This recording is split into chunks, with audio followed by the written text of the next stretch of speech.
It's funny. So the other day, I actually DNF'd a book that had the same kind of narration that this book did, but I liked this book.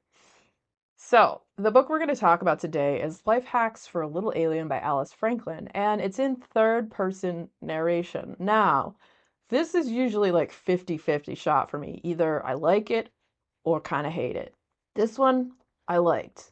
I think I liked it because it is just kind of off the rails, wacky and ridiculous and weird. So you're in the mind of this young girl, and it follows her life as she goes through school. I think you come into the story at about 3 years old, and it follows her up until about 15. So you come into the story. There is a spider on the carpet. Only it's not a spider, it's a beetle. And she's drowning this beetle, even though she says it's a spider. And she's drowning the bug in yogurt. And she looks up and she's like, I'm dying a spider. And her mom kind of looks at her and thinks about the book that she just got called, So Your Child is a Psychopath. Apparently, she thinks her kid's really weird.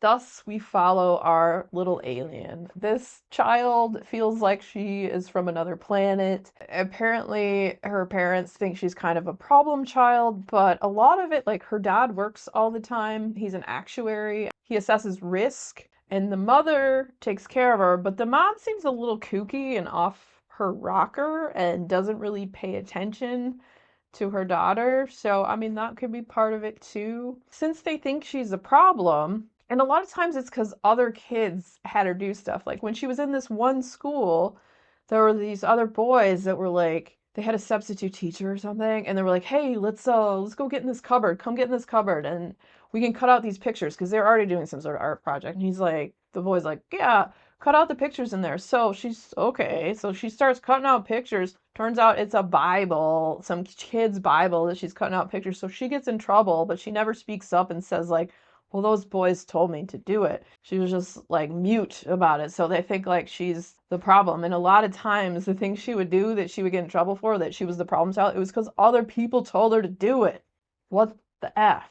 There's another school that she ends up getting kicked out of. In this school, she actually had a friend named Bobby. Their school was falling apart and it sounded really gross. And this school was like, it wasn't a military school, but you would send your kid there if they had issues.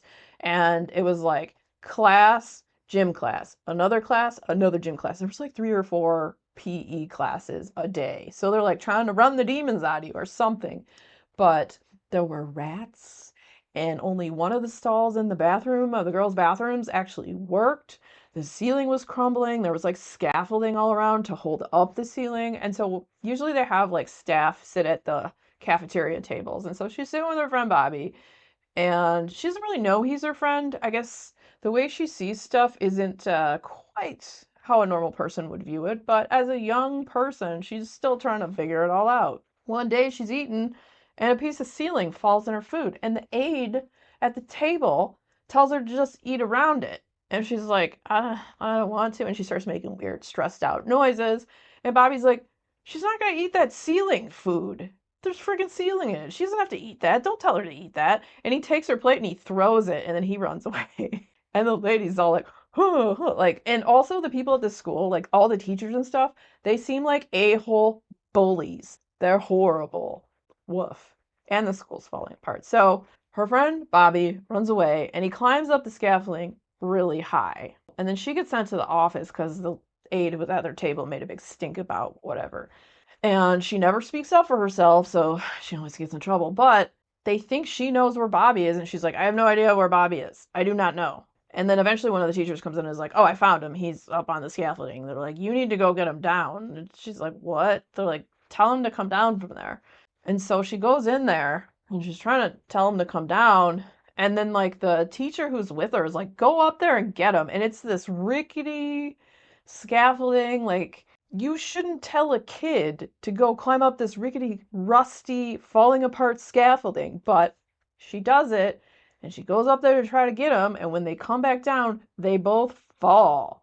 And then the teachers who told her to go, they obviously don't take any of the blame for it or even say they did. They just kick her out of the school and are like, oh, she just climbed right up there and so did he. Da da da da. Okay, so yeah, everyone's horrible and they treat this kid horrible.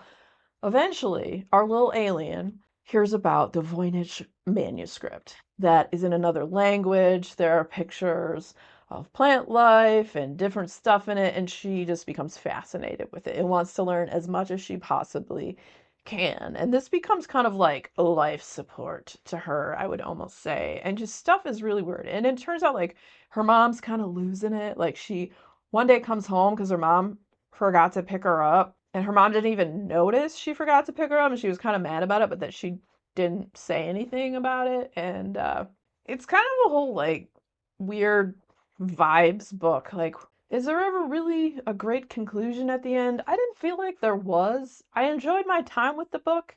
It's definitely weird and quirky, and some of the moments you're just like, what the F is happening? I enjoyed the journey of it. I now, as I said, it's third person narration. So if you're not a big fan of third person narration, I don't recommend it. I don't recommend any third person narration book to anyone who already doesn't like it, unless for some reason it really blows my socks off. Because sometimes, like, it's hard to get into the story when it's that third person narrator. But like I said, there's just so many ridiculous moments. You're just like, what the F? So yeah, the mom, a little crazy.